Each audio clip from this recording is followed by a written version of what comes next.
some pretty hot water and go ahead and just use a scrubby sponge.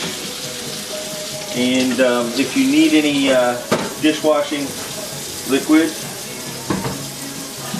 for some tough scuffs or extra dirt that's on there, I go ahead and I scrub the top of the disc really well. And you can see I haven't even taken off the stamp yet, so that's step one. You want to go ahead and get it nice and clean. There's not much of a stamp on the Fury here, but it's going to be gone in just a second. There's two parts of the stamp that we're going to remove. Right there, the part across the top where it says under stable control driver, PDGA approved, and then of course the Fury part down below. There's a bunch of ways to do this, and none of them are quick, at least for me, if you want it to look good.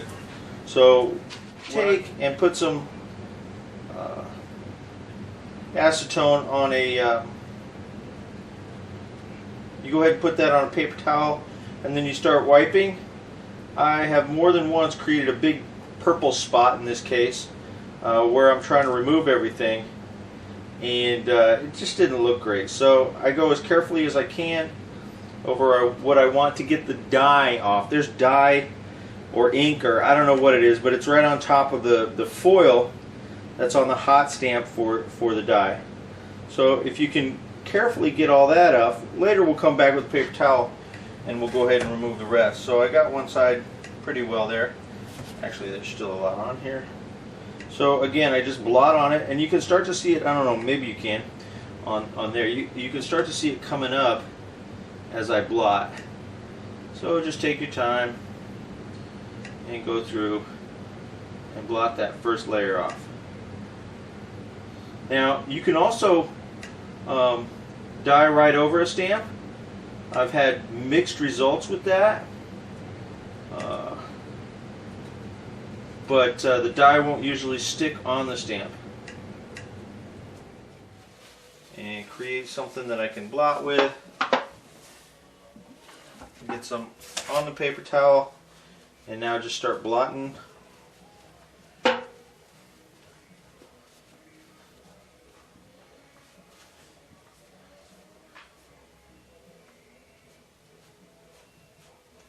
The Prodigy stamps always have a little line around them too.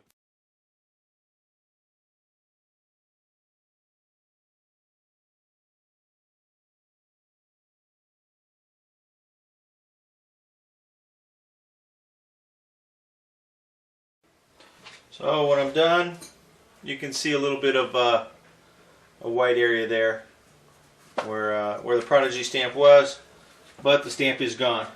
So I'm just going to do that to the remaining two discs here.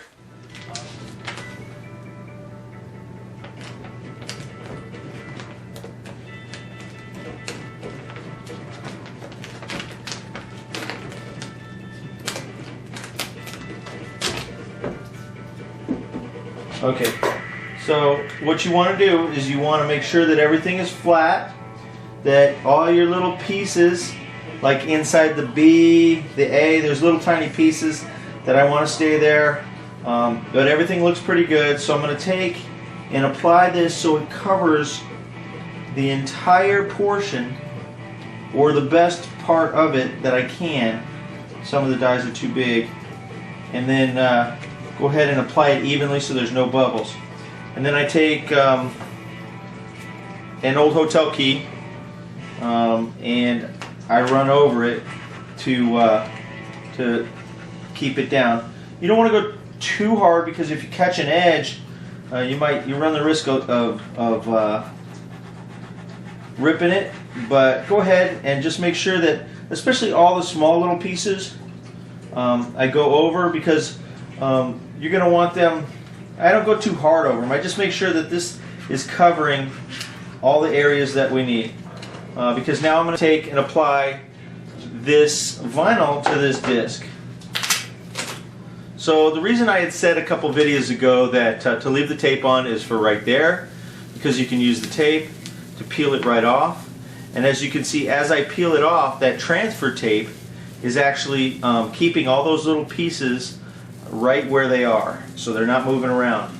You want to be very careful right now. This is probably the most dangerous part of doing this, because if you fold this bad boy, you're kind of dead in the water.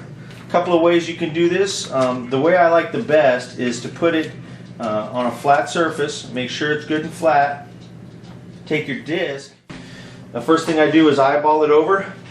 We've taken off the stamp, but sometimes you can see a little ghost of the stamp, and I still like to keep the die kind of in line with the stamp if I can. So I'm going to just flip it over so I know where it's at. It's now towards the bottom, towards my stomach, and I am going to center this, trying to keep in mind the center of the disc. So the center of the disc is going to be right at the bottom of the bird's tip of the bottom part of its head right there. And as I take it, I'm just going to place it right in the center, very lightly. And then I'm going to push down hard in the center and then push out from the center. So I can keep everything flat on there, right? Now, you don't want to get any bubbles or folds or any of that in the sides, because those will become your enemy as we go on later. This vinyl is really cheap, and it kind of has a tendency to bubble up too. So I just take one corner, and holding it firm, I'll pull it back, and I'll go do the same with another corner, and you can see it already starting to fold there. So I just take my thumb and I push it out, and holding it firm and pulling it back. And now I'll do the same to keep that side gone. Do the same over here.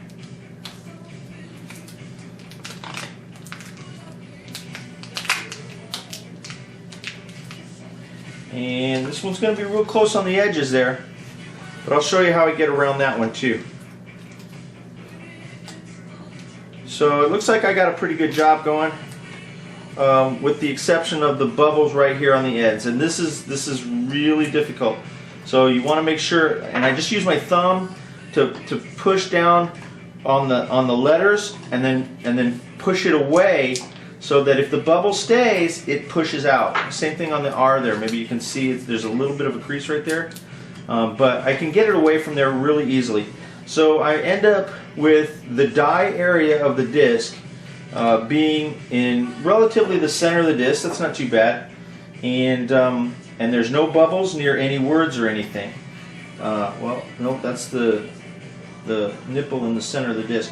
So it looks pretty good. Now I'm going to do the same thing with the card that I did on the other side. I do want to go ahead and fold out the rest and make sure that the disc on the bottom is covered, and it's not here on this one.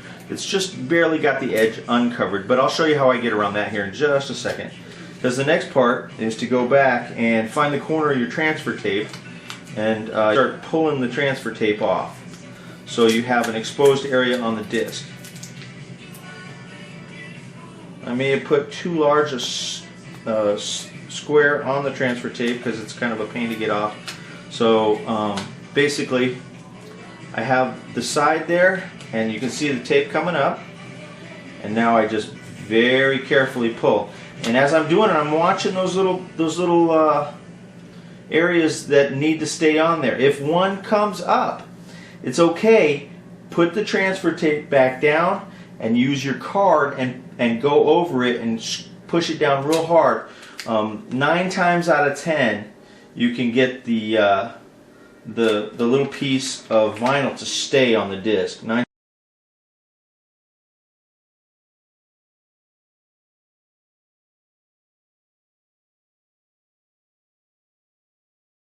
So I'm going to use the tape, or I'm sorry, the key, the hotel key, to actually apply pressure to it and try to get a sealed edge around the edges of it. Looks pretty good there. I got it right about where it's supposed to be.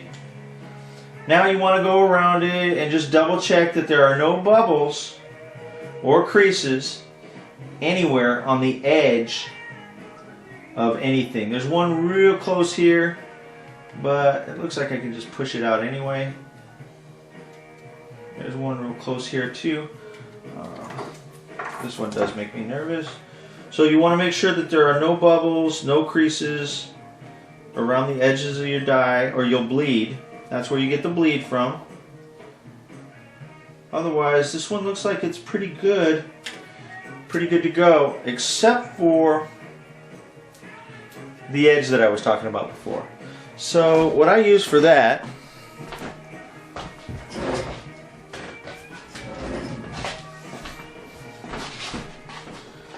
is $3.49 for a roll of this stuff at Walmart, and it's packaging tape. I get whatever's on sale, so because you're just going to use it for 20 minutes and it'll be done. You take a little piece of it, you go over the edge, the offending edge, and that offending edge is right up top there. I usually try to stick it as far up as I can and then seal it to the vinyl that you have there and then roll it over the edges. So in the end, I'm going to go ahead and put some on this side too. In the end, the interior of your rim is completely covered. And this is for if you're going to dip it, like I'm going to go do right now.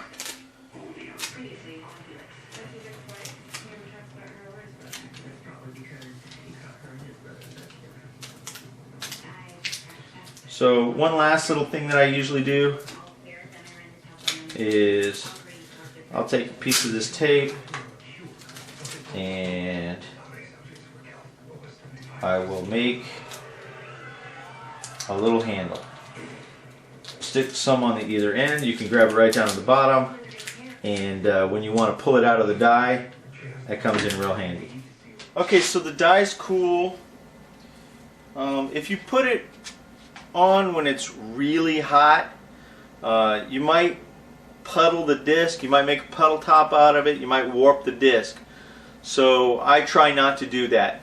That being said, the warmer the dye, the quicker the dye will adhere to the disc.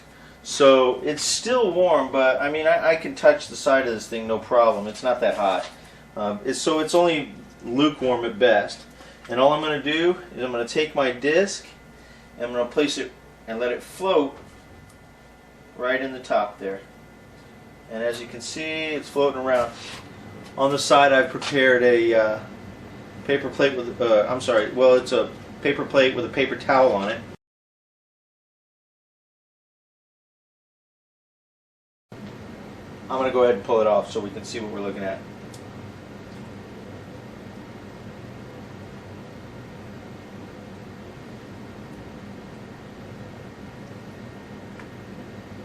I don't know if you can see that, but it looks pretty good actually. But this is a dark purple disc and I really want the dye to set really well. So I'm going to go ahead and just dry it off.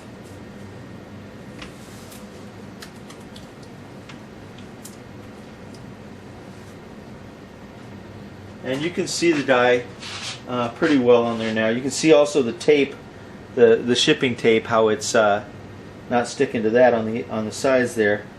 But I'm going to go ahead and do it again here to make sure that I have a good dark dye. Okay, I'm going to pull it out again.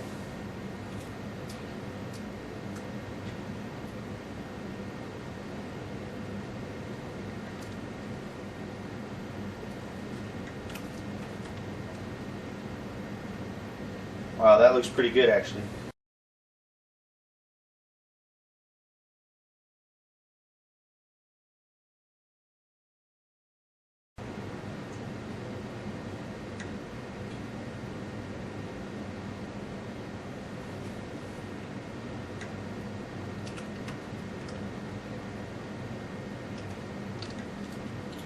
Alright, so now I'm just going to let it sit there. I'm going to take the other discs I have. I'm going to go ahead and dye those as well right now.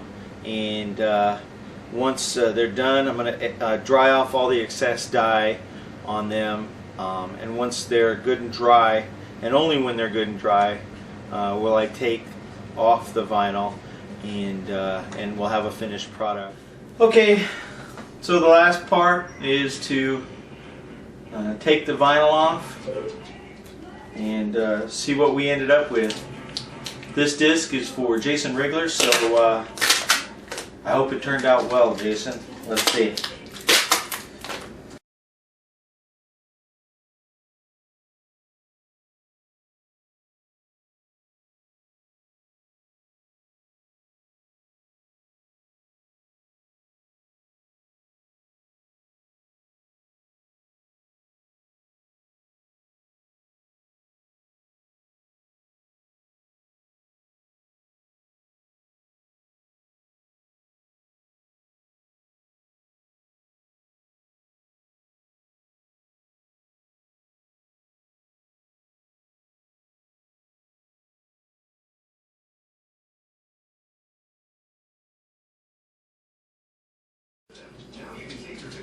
So, when you're done, you have a disc that looks pretty good, actually. I'm glad I dipped it that third time. It stands out nicely. It's still got a bunch of the glue from the back of the vinyl, so I'll take it back downstairs and I'll just take a little bit of that acetone, wipe it over there. It'll clean it right off. Bring it back up here, wash it off, and this disc will be good to go.